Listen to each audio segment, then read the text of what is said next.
shining a light on female founders and women doing extraordinary things in business. And let me tell you, Monica Rosenfeld, who is my fabulous guest for today, is just totally extraordinary, and you're going to love her story. So welcome, Monica. Thank you so much, Jules. I'm so thrilled to be here with you today. It's my absolute pleasure, and it was great to see you at the event in Sydney last week too. Loved it. Okay, so let's start off by telling everybody, what is your business? So my business is called Stories That Stir. Which is such a good name. I know. There's an energy in the name that people really seem to resonate with it. Like when I'm at an event like yours and they say, what do you do? And I say, oh, I'm developing an event concept called Stories That Stir. They're like, tell me more. So. Okay. And so why did you set it up? What actually triggered the whole thing? Because, well, in fact, let's go back a little bit further, because I've posted in the description that you've gone from TV to PR to this. So just tell us a little bit about it, and then what it was that triggered Stories That Stir. All right. So as you know, I've worked in media for most of my career, so over 2 decades.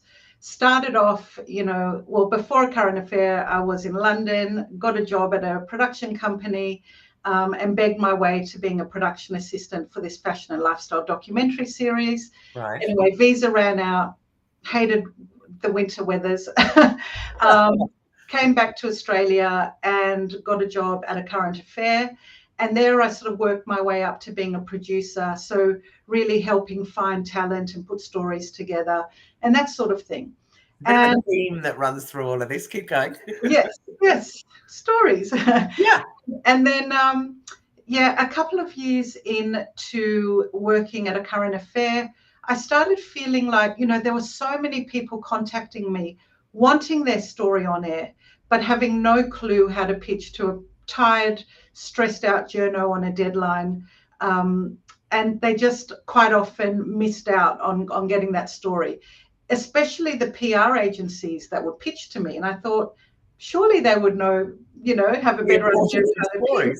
Yeah. So then I thought to myself, well, maybe I should just start my own PR agency so I can help all these amazing people who want to get this free airtime on top rating TV. So I'd never worked in PR before or studied it, but I was born into a very entrepreneurial family. So all I knew growing up was business, really. So at the age of 25, with no experience whatsoever in PR, except for learning how not to do it, I started my own PR agency. So that is so similar to me. I had no background either. It's actually, for anyone who's listening, it isn't that hard. You just get going, don't you, really? Yeah. And look, you have to have the right personality for it, as you know, because it's not for the faint-hearted running a PR agency. Be good with rejection, yes. Exactly. So the agency was fabulous. My intention was to work with purpose-driven businesses, helping them craft and amplify their story to millions through mass media. I had a team of between 6 to 8 employees most of the time, and all of this while sort of raising 3 children. But my husband and I ran the business together, so that's how we made it work. And about 15 years in, so I turned 40, and right on stereotypical time, started having a bit of an existential crisis, just reevaluating what my purpose is. And I knew that I was not going to be running the PR agency forever. I wasn't ready to give it up, and I didn't know what was next, but I was ready to sort of start exploring. So that's when I just started doing lots of different workshops and anything that kind of excited me. And I ended up doing a 1.5-year program in professional speaking. So learning both the craft of professional speaking and the business side of things. And I thought, yes, this is my ticket out of PR. So I sort of developed that and, really worked through what I wanted to share from stage. And at the same time, I did a stand-up comedy course. And as part of the course, we had a graduation ceremony, show, not ceremony. And I have never felt so nervous in my whole entire life. Literally, there was a month between the last course class and the show. And I think every time I thought about doing that performance, my legs collapsed under me. That's how nervous I was for a full month. Oh, wow. And I'm the sort of person that puts on weight with stress. So that wasn't good either. No. But anyway, did the show, did my little 5-minute set. And I thought, if I enjoy this, I'm just going to carry on with the journey. And if I don't, I'll forget about it. And I hope everyone here has had enough drinks that they'll also forget. But as it turns out, I absolutely loved the experience. And people who were not even my friends, so they didn't have to, were laughing at my jokes. And so that set me off on a 5-year whirlwind bonanza of doing stand-up comedy, which resulted in me performing in Sydney Comedy Festival and Sydney Fringe Festival. Wow, that is just amazing, though, that you did that segue. And I know maybe it's something about PR, because you did it and Annette Gensham did it, and I went, oh my God, I'm not going to get up and do stand-up. It's terrifying. I don't know. Like, there's definitely a performer in me, Like, that's why professional speaking really appeals to me. I like being on stage and managing the energy in a room and that kind of thing. But so stand-up taught me a lot about sort of how to command the stage, how to manage the energy in a room, how to tell stories, because my comedy ended up being all storytelling, my own personal experiences, but sort of trying to make them funny. Yeah. And then I'd also started sharing my story, some bits of my different stories at different storytelling events, like the Moth, Generation Women, and wherever I could just get up on stage and share. Yeah. So then we came to 2020, and I was really over running my PR agency by this stage. But I felt very stuck because it was our only livelihood. And we have 3 kids. We live in a very expensive city. And I just did not know how I was going to make it work, which was a terrible feeling because I felt so stuck. And I was starting not to feel happy and really not passionate about the work that I was doing, the PR work. Right. And the professional speaking wasn't going so well. Like, it was. It's a hard graft. I mean, for anyone listening, getting started, I mean, it's like, it is a many-year process to get that. And to then get the referrals and, and without blowing my own horn also, it's hard to find women. And so, and it's hard for us to get the word out that that's what we're doing. Exactly. And so that wasn't going too well, and I was feeling very stuck. But March came along, 2020, so did the pandemic. And we lost 80% of our clients within the first 2 weeks. Wow. And obviously I was terrified initially and felt like I had just dived off a cliff and was ready to splatter on the ground. It was an awful time. But then JobKeeper, dun, dun, dun, came in, and JobKeeper was like my parachute.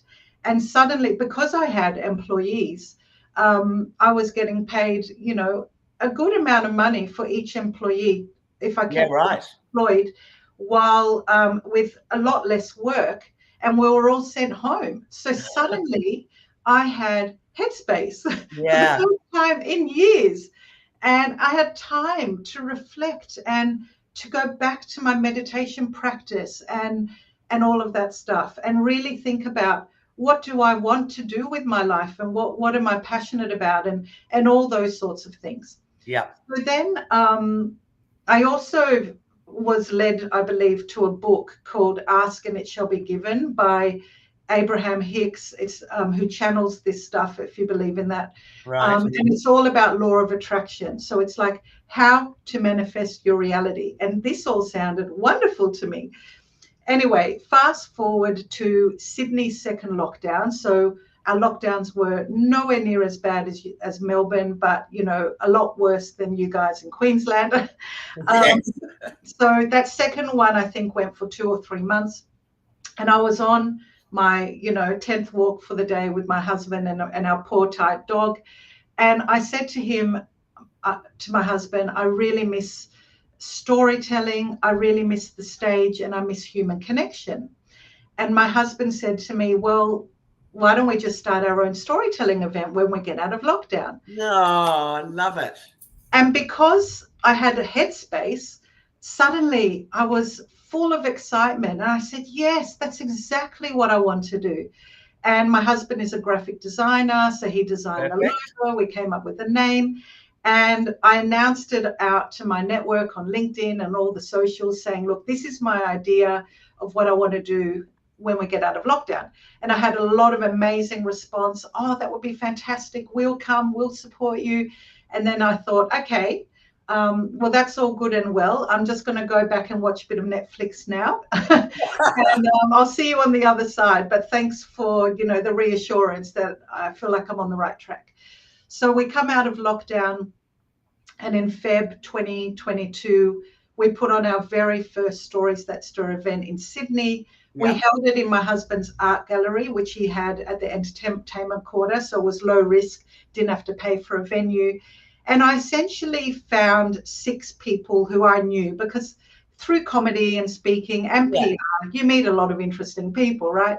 So I just found the 6 of the most interesting that I could think of who I knew would be brave enough to get on stage and share their story. So the event concept is that 6 people from all walks of life, so every culture, age, gender identity, and any other thing you can think of, shares a 10-minute raw and personal story linked to the theme of that particular event. And what sort of themes do you have? So themes are always big, juicy words like freedom, courage, transformation, resilience, intuition, hope, truth, passion, love, so many beautiful words.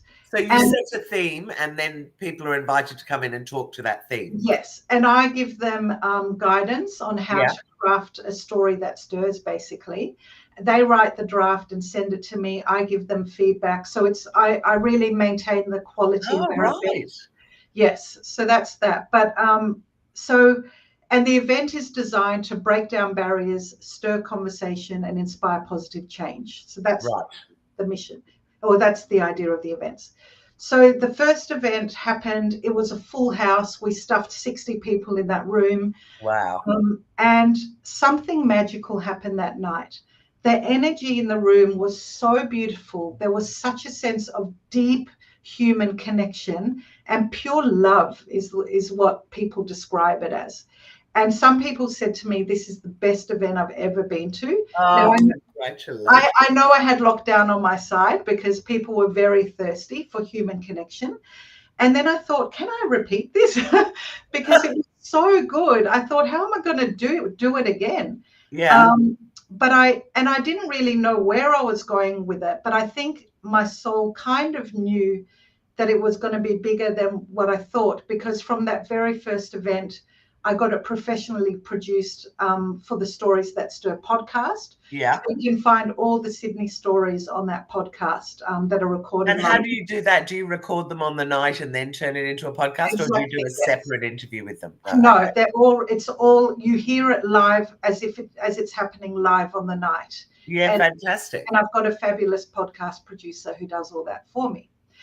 So then that year we rolled them out every second month, until I went on a retreat in Bali, and it was sort of a spiritual retreat, not too crazy, just dancing through chakra points. So they're the main energy centers that run through your body. And as we danced blindfolded like wild women with 21 people from all over the world, I made lifelong friends there. I kept getting the message that Stories That Stir is your life's mission. It's not your side passion. It is it. Yes. And I was like, well, that's nice, universe, but how am I going to feed my children? Yeah. So anyway, had a wonderful retreat. And there was so much energy shifting that went on in that retreat that when I came home, pretty much my business closed itself within the month. And I had been planning. This is the PR business. The PR business. Yeah. And I had been planning to close it by the end of the year, but I was just too scared. While I had clients, I was just loath to tell them to stop paying me, even though it's killing my soul slowly. And then I also had 5 speaking gigs, and you know how hard that is. Yeah. That was just so close to having the signature signed and it all being lined up. And they all fell over like dominoes within 2 weeks. Oh, no. For no reason that I could control. And some gave me no reason at all. And that was such a clear sign to me that stories that stir, it needs to happen, and it needs to happen right now. Like, give it my attention. So I took the leap. We closed our business. Now, for all those practical people out there who are thinking, how did you live? I did organize some finance, and we got very lucky. Like, we sold our office space during COVID. We had an office in the heart of Surrey Hills. It took a year to sell, but we sold it for top dollar. Oh, well done. Massive profit. We then sold our house at the top of the property market. I don't know if people remember in Sydney, but property was booming. And we sold it 2 weeks before the property market dropped out the other end. Thank you, universe. It was the last week of November that we sold it. Right. And bought our dream home, like, mortgage free. Oh my God, fantastic. So, and had a buffer as well. So that's sort of how we were able to then full time just give this. So now, so then the idea was just to work in flow and expand it and see what happens, follow the breadcrumbs. So we amped up the momentum. So in Sydney, we started putting on the events every month instead of every second month. Yep. And then someone who'd spoken at our event who lived in the Gold Coast said, would you be happy for me to bring the event to the Gold Coast? And now that had always been our intention. Our intention is to grow stories that stir, a bit like TEDx, except instead of ideas worth spreading, it's facilitating human connection and healing through storytelling. But I thought, who's going to do that? Because, it's a bit of work to put on. Yeah. But when this woman asked if she could, I was like, wow, people will do this. They'll want to do this. And it opened up the possibilities of what's, in my head, of what is possible. And from the moment she asked if she could do that, and of course we said yes, I had lots and lots of people coming to me saying, I want to open it here, there, and wherever. Oh, brilliant, Monica. So that is when we started creating all the systems. So how do we take the magic that we have created here in Sydney and give someone a blueprint so they can create the same magic where they live? So that's what we started doing, creating all the systems and the templates and the promo assets and all the things, the legals, the legalities, and all of that stuff. And in July last year, the first place to launch it outside of Sydney was Noosa, closely followed by Northern Rivers region. Where is the Northern Rivers region? It's like around Tweed Heads, right. But now the lady who runs it there has found a beautiful home in Tyalgum, which is this gorgeous inland countryside little village. Gorgeous. So, and that's the idea. Like, we want stories that stir to be in big cities, small country towns, regional areas, the outback. We actually did a Stories That Stir as part of the Spiritual Outback Festival in Broken Hill. And we want it to be everywhere because we want it's the impact that we want to make massive. And the more stories shared, the more impact. So from an impact point of view, the audience members tell us that they feel less alone in their own life struggle and they feel more empathy for what other people are going through. So they might have looked at someone as, oh, they're just annoying, boat person, for instance. But then they hear the story of someone who came here on a boat, and got thrown in detention for 13 years, and suddenly they are a human being with the same emotions that they share. So from the storyteller point of view, they get an energy shift in releasing their story. So they take off the masks that we wear all day to protect ourselves. I'm fine, everything's good. and they share from their heart. So they share their emotions through their storytelling. And in doing that, they experience validation because the audience is leaning in and listening.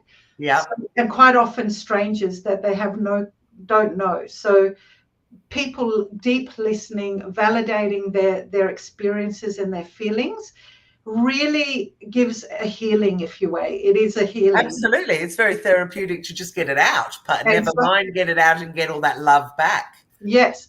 And from there, they go on and do stuff that they need to do. You know, they speak to the people they need to speak to. They create the things that have been held back because of whatever reason. So that's the impact. And so far we've run 30 events, had 180 storytellers. Over 2,000 people have attended our events, and many more thousands have listened on the Stories That Stir podcast. And we're just getting started, really. I was going to say you'll never run out, because I certainly, from doing my She's the Boss podcast, which was much more rather than being about business, about your life. Yeah. It blew my mind how many people have incredible stories that they don't think that it's going to have a, you know, they're sort of like, oh yeah, I had a car accident when I was 18 and then another one when I was 23. Yeah, and then doesn't everyone do that? It's really amazing, isn't it? Yeah. And I agree that I think it's really therapeutic, and they're very brave for sharing it. And They often, are. Often there's, like you talked about being terrified about doing your talk, they're terrified about doing it, and it just releases all that adrenaline. But I make sure they share from a position of power, not victim. So if I feel that they're still sort of in the victim part of their story, they're not ready to share, and I wouldn't put them through that. So it's more they've come through it, and they've seen the positives from their story, and that's quite often part of their sharing. Oh, it's just so beautiful. So you were telling me before we came on air about someone, we've only got a few more minutes left, but you were talking about a couple of the people who spoke recently in the Gold Coast. So we had a wonderful woman who spoke in Brisbane called Liz Hills. Yeah. And last year she walked across Australia 153 days and 6,000 kilometres in order just to heal her pain. So it was just to do it. She wasn't doing it with a charity walk, she did raise money for Wild Mountains, and now she goes into schools talking about her journey to primary school kids. So she's an environmentalist. We've had 4 people who've been in jail for different reasons. Hang on, you have to go back to that woman, because you've got to talk about her prep, which is what made me laugh. Oh yes, so I asked her how she trained for this trek, and she said for 3 days in a row she walked 30 kilometers per day, and said, it's not so hard, I can do this. That's amazing. And so you were talking about something else. So you've had 4 who've gone to jail. 4 who've been in jail. Any others that really stick in your mind that you can tell us a story? Yeah, I mean, an Iranian person who he escaped Iran on boat. He was the first boat to arrive that was turned away. So he was thrown into the detention center for 13 years. 13 years. Went on a hunger strike for 60 days. He nearly died. And, you know, just crazy. And now... sorry, I was just going to go. You can just imagine for him how cathartic it was to be able to tell that story. Oh my gosh! Because we read about it in the newspaper, and we go, "Oh my God, that poor person that spent 9 years in there, or whatever." But to actually meet someone who's gone through that, exactly. No, and I mean, every storyteller, we have so many crazy, amazing stories, and they're all on the podcast if anyone wants to look. But the other thing I want to mention was, part of Stories That Stir now is Stories That Stir Academy, where we teach people how to share a story. So we've got workshops for small business owners, a different one for corporate leaders, and I'm setting another one up for sort of just your own personal stories. What a great idea, because, you know, practice makes perfect, we know, for talks anyway, but when it's something that's incredibly personal, trying not to be emotional at the same time and trying not to also sort of dial down the emotions because you think you're going to find it hard to control. It's all of that kind of thing is, and you and I both know from having done PR how many people don't think that their story is amazing. Totally. Or they pick some stupid part like, oh, I got my degree in such and such. Who cares about you got a degree? Like people go, but I only did it because, my father beat me or traveled around the world. And you go, there's the story. That's the interesting bit. So for small business owners, it's all about how to attract aligned leads, convert dream clients, and stand out from your competitors using the power of storytelling. And I help you. In the workshop, I really help. We have a story mining process where we work out what is the story. So you don't have to tell the story of when you stripped naked and climbed, Sydney Tower, whatever. Like it's usually the story of why you came to be doing the business you're doing. What is that backstory, and what is the sort of vulnerability or inspiration on that? Because vulnerability connects people. We all have the same emotions, and we've all felt that vulnerability. So when someone is brave enough to take off their mask and share just a bit of that, they're the one. You are going to attract those clients to you. Much more than if you just constantly using AI, robotic language in your marketing, or there's a place for AI, but layer your story on top of it, because otherwise we're all going to just start sounding like everyone else, and you're just not going to stand out. No, that's right, and you need that cut through. That's amazing. As you were saying that, I was thinking this just is crying out for a TV series. Have you thought about that? Oh, I have. And we've had about 60 minutes kind of all laid out. I mean, it'd be perfect. We've had about 5 different people tell us, like, you need to get this on a streaming platform. So we are being connected with people who work at Endemol Shine, ABC. I'm starting to categorize our stories because we have hours of content. Yes. And it's just, I see it a bit like, I mean, it would be up to the production company how they want to do it, but it wouldn't just be the sharing on stage. It would be either dramatizing or documentary type series. Or interviews before and after and things like that. Exactly. And maybe even since then, what's happened since, they've said their story for some of them. I bet there's been a profound shift for some of them having told the story.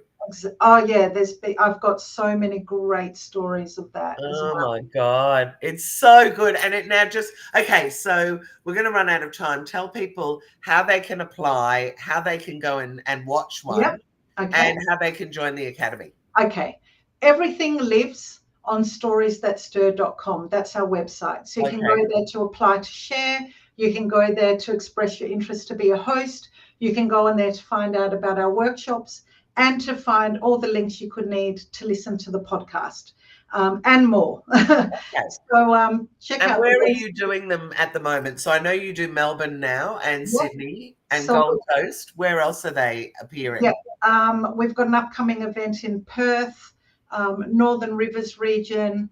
We're talking to someone in Byron Bay, in the Riverina between Wagga and Canberra. Oh, fantastic. Wollongong, Newcastle. We're going to be in about 10 locations probably by August or so.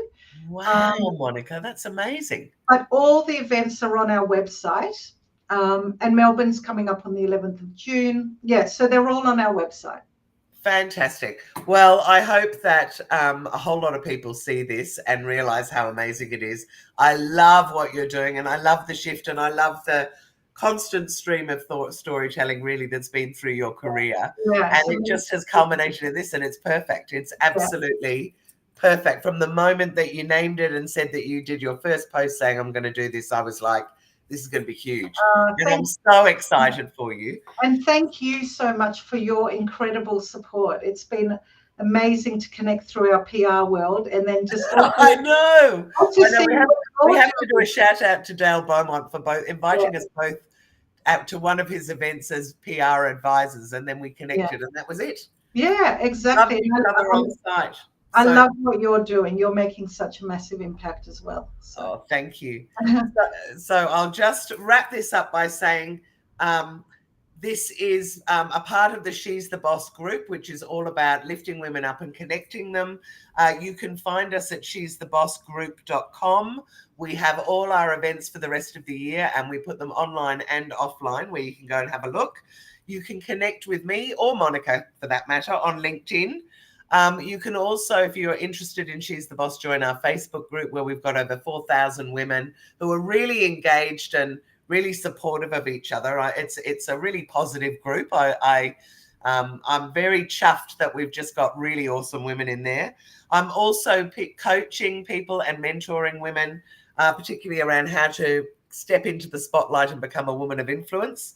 And I recently launched the Australian Women Speakers Directory at womenspeakers.com.au. So if you're a speaker or you're running events and you're looking for speakers, then go and check out the incredible women that are in the in that directory. And thank you all so much, and hope to see you same bat time, same bat channel next week.